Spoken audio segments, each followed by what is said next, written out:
먼저 기도 하고 시작하고 싶습니다. 기도하시겠습니다.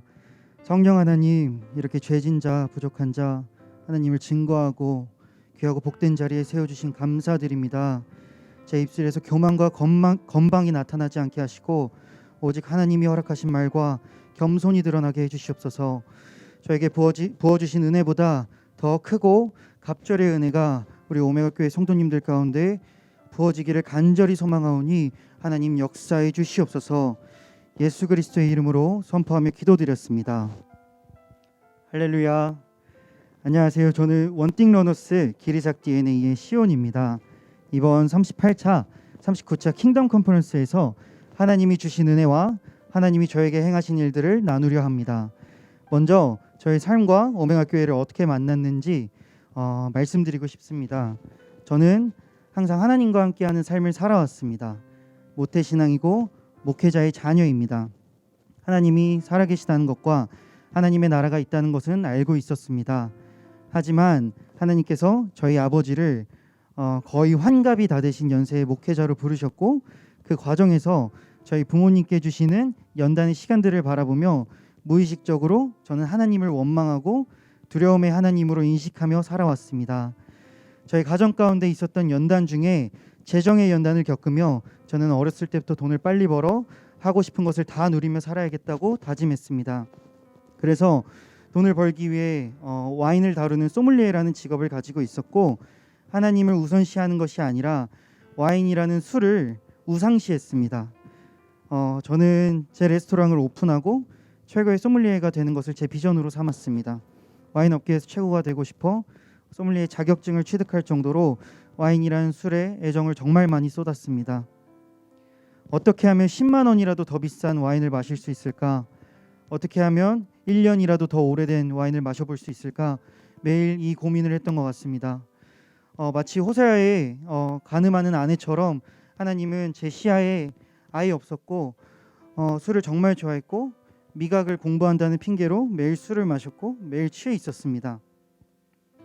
어느 정도로 술을 많이 마셨냐면 목회하시는 저희 어머니께서 에휴 저 마귀 새끼라고 하실 정도로 술을 정말 많이 마셨습니다. 저는 오메가 교회를 만나게 하신 것도 하나님께서 계획하신 것이라고 강하게 믿고 있습니다. 한남대에 1, 2학번으로 입학하게 하셔서 오메가 교회의 개척을 알게 하셨고, 독립해서 유성으로 집을 구하는데 집 앞에 바로 오메가 교회 간판을 보게 하셨습니다. 오메가 교회에서의 첫 예배는 아직도 잊을 수 없습니다. 잘 갖춰진 예배팀과 힘있게 선포하시는 황성은 담임 목사님의 말씀은 예배를 이렇게 뜨겁게 드릴 수도 있구나 라고 생각하기에 충분했습니다. 매주 교회에 가는 것이 새롭고 신기하고 즐거웠습니다. 그렇게 교회에 등록하고 주일 성수를 하는데 말씀을 들으면 들을수록 마음에 거리낌이 생기기 시작했습니다. 교회는 위로받으러 또는 힘을 받으러만 오는 줄로만 알았는데, 하나님을 믿는 것은 젊음을 바치고 목숨을 바쳐야 한다는 담임 목사님의 말씀을 듣고 심한 부담감을 느꼈습니다. 또 더 크게 부담되었던 것은 술이 신앙의 기준이 되지 않지만 취하지 말고 술 마시지 말라고 말씀하시는 담임 목사님의 말씀이었습니다. 술을 업으로 삼았던 저에게는 이 말씀이 저에게 하나님과의 관계에서 큰 걸림돌이었습니다. 말씀과 가까워지면 가까워질수록 제 꿈과 멀어짐을 느꼈고, 와인을 마시는 것에 대한 정죄함을 느끼게 했습니다. 그래서 하나님을 철저히 피하려고 했고, 제 마음에 위안만 되는 말씀들만 얻으려 했으며, 말씀이 무서워서 일용할 양식도 안 했습니다. 그래도 하나님은 교회 공동체를 통해 저를 붙잡아 주셨습니다. 그때 당시 제가 전미래셀이었는데 미래 리더는 제가 서울로 와인 시음회를 갈 때마다 전화해서 취했는지 안 취했는지 체크해 주었습니다. 또 도현호 전도사님과 함께하는 1:1 양육을 통해 구원의 확신을 알게 되었고, 죄로 죽을 수밖에 없는 제가 예수님의 십자가를 믿으면 죄들이 씻김 받을 수 있다는 말씀을 통해 정죄함에서 벗어나 하나님께 붙들림 받고 살 수 있었습니다. 그렇게 신앙생활을 하다 지난 36차, 37차 킹덤 컨퍼런스를 통해 하나님을 인격적으로 만났습니다. 박한수 목사님의 말씀의 능력이 있고 생명력이 있다, 복음을 붙잡고 살아야 된다는 말씀과 브라이언 박 목사님의 부르심이란 주제로 오직 예수를 외치시는 말씀을 통해 하나님은 언제 어디서나 저를 부르시고 계셨음을 깨닫게 되었습니다. 술로 성공하려고 했던 제가 말씀이 제 삶의 돌파구가 될 것이란 강한 확신이 들었고, 말씀 안에 하나님이 계시고 그 생명력 있는 말씀을 붙잡을 때 그 누구도 이길 수 없는 하나님의 권능이 부어짐을 깨닫게 되었습니다. 또 완전하고 영원한 하나님 나라를 기대하며 이 땅 가운데에서도 하나님의 나라가 임하게 해달라고 기도하게 되었습니다. 그때부터 하나님은 만나야 될 사람을 만나게 하셨고 들어야 할 음성을 듣게 하셨으며 끊어져야 할 것들을 끊게 하셨습니다.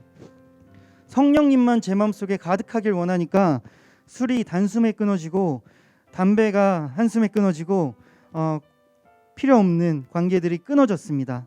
새벽 기도 중에 하나님은 예수님이 절 위해 기도하시면서 엉엉 우시는 환상을 보여주셨고, 제가 일하고 있는 업장에서 손님들이 사용한 잔들을 치우고 있을 때 말씀하셨습니다. 너는 사람을 살려야 하는데 왜 사람을 죽이는 술을 따르는 일을 하고 있냐? 너가 10년 동안 술을 따른 만큼 갑절로 사람을 살릴 것이다 라고 음성을 들려주셨습니다. 이런 현상이 저에게 있은 직후 제가 소믈리에로 일하고 있던 레스토랑을 그만두고 사람을 살리는 일을 해야겠다는 다짐을 하게 되었습니다. 그래서 제 의로 세운 꿈을 내려놓고 일하던 레스토랑을 그만두었습니다. 마침 때에 맞춰 킹덤 바이블 컬리지가 개교를 하게 되어 현재는 킹덤 바이블 컬리지를 기대함으로 사모함으로 기다리고 있습니다. 하나님께서 저에게 실제적으로 역사하심을 경험하고 난 후 계속 겸손을 구하며 기도했습니다. 다시는 넘어지지 않고 싶었고 하나님이 주신 지금 이때를 놓치지 않고 싶었습니다. 이러한 기대하는 마음으로 38차 39차 킹덤 컨퍼런스에 스텝으로 섬길 수 있는 기회를 하나님께서 주셨습니다. 저는 이번 컨퍼런스를 통해 받은 은혜가 정말 많습니다. 첫 번째로 오메가 교회를 만나게 하신 것에 다시 한번 감사함을 느끼고 존경하는 사역자분들과 정말 배울 점이 많은 동역자분들을 만나게 하신 것입니다. 사역의 현장에 참여해서 직접 눈으로 보고 느끼는 것에는 엄청난 하나님의 힘이 있었습니다. 성령 하나님께서 일하시고 있다는 것과 이 컨퍼런스를 보호하고 계시다는 것을 피부로 느낄 수 있었고, 킹덤 컨퍼런스를 준비하신 모든 사역자분들과 모든 팀들의 헌신을 보며 하나님께 더 쓰임받고 싶다라는 거룩한 욕심을 갖게 되었습니다. 두 번째로 하나님께서 말씀을 통해 새로운 비전을 주셨습니다. 모든 강사 목사님들께서는 만왕의 왕 되신 예수님의 절대 주권을 선포하셨고 하나님만이 하늘과 땅의 왕이시며 그 왕께서 우리를 왕 같은 제사장으로 세우셨음을 알게 하셨습니다. 왕 같은 제사장이 된 우리들은 오직 예수님만 앉으실 수 있는 주님의 보좌를 지키고 겸손하고 납작 엎드려 기도해야 함을 알게 하셨습니다. 하나님은 말씀을 통해 제가 이 땅에 태어난 목적을 더 구체화하셨고 올바른 방향성을 제시하셨습니다. 또 세 번째로 하나님은 불가능한 일을 예수님의 이름의 권세로 치유하셨습니다. 중학교 1학년 겨울방학 때 저는 돌발성 난청이란 병으로 왼쪽 청력을 완전히 잃었습니다. 귀가 안 들리는 답답함 속에서 살았고 답답함을 무시하려고 극복하려고 많은 노력을 했습니다. 근데 일할 때 레스토랑에서 일할 때 많은 불편함을 느껴 1년 전에 보청기라도 맞추면 좀 들을 수 있을까 해서 한국에서 제일 능하다는 보청기 전문가에게 가서 청력 검사도 받았었는데 역시나 청력은 완전히 잃은 상태였습니다. 그러나 말씀은 제가 청력을 잃었다고 하지 않았습니다. 손성무 목사님께서 사복음서에 예수님의 치유 사역을 보여주시며 예수님의 이름의 권세를 주제로 말씀을 선포하셨습니다. 마태복음 28장 18절, 마가복음 16장 17절에 하나님께서는 하늘과 땅의 모든 권세가 예수님께 있고 예수님의 이름의 능력을 믿는 자에게 표적을 따를 것이라는 말씀을 선포하셨습니다. 저는 말씀을 듣고 기도했습니다. 하나님께서 주신 사명에는 사역이 있는데 제가 사역을 하고 많은 영혼들의 말을 들어주려면 왼쪽 귀가 필요합니다. 예수님의 이름으로 왼쪽 귀가 치유될지어다 라고 선포하면서 기도했습니다. 그날 저녁 라준석 목사님의 자존감을 주제로 한 이사야 43장의 말씀을 듣고 하나님은 뜨거운 감정으로 저를 사랑하고 존귀하게 여기시며 좋은 것을 예비하고 계심을 마음에 새기고 계속 기도했습니다. 하나님, 저에게 좋은 것은 예수님의 이름밖에 없습니다. 예수님의 이름의 권세를 누리게 해주세요. 제 길을 만지셔서 치유해 주세요 라고 기도했습니다. 그때 저는 방역 지침으로 인원 제한이 있어 예배가 진행되는 곳이 아닌 애터미와 오메가 교회에서 마련해 주신 다른 곳에서 줌으로 이어폰을 끼고 예배를 드리고 있었습니다. 왼쪽 귀는 아예 들리지가 않아서 평소 생활할 때 왼쪽 이어폰은 사용을 하지 않고 있었는데 하나님께서 왼쪽 이어폰을 껴보라는 마음을 주셨습니다. 그래서 껴봤는데 이어폰을 통해 작지만 선명하게 찬양 소리가 들렸습니다. 14년 동안 왼쪽 귀에 들린다는 감각을 느끼지 못해서 감각을 잊은 상태였습니다. 그래서 이게 들리는 건가? 다른 사람의 스피커 소리가 들리는 건가? 잔음이 들리는 건가? 싶어서 계속 확인했습니다.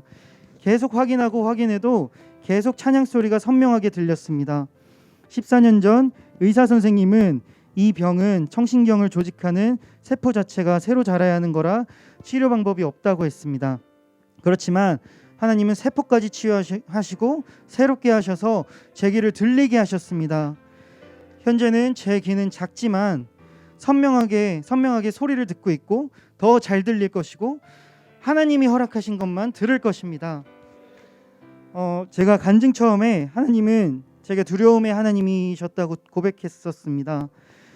저는 이번 컨퍼런스 통해 하나님은 진실로 우리를 사랑하시고 하나님과의 로맨스를 갖기 원하시며 미슈파트도 하나님의 사랑이고 체다카도 하나님의 사랑임을 실제적으로 느끼는 값진 시간이었습니다.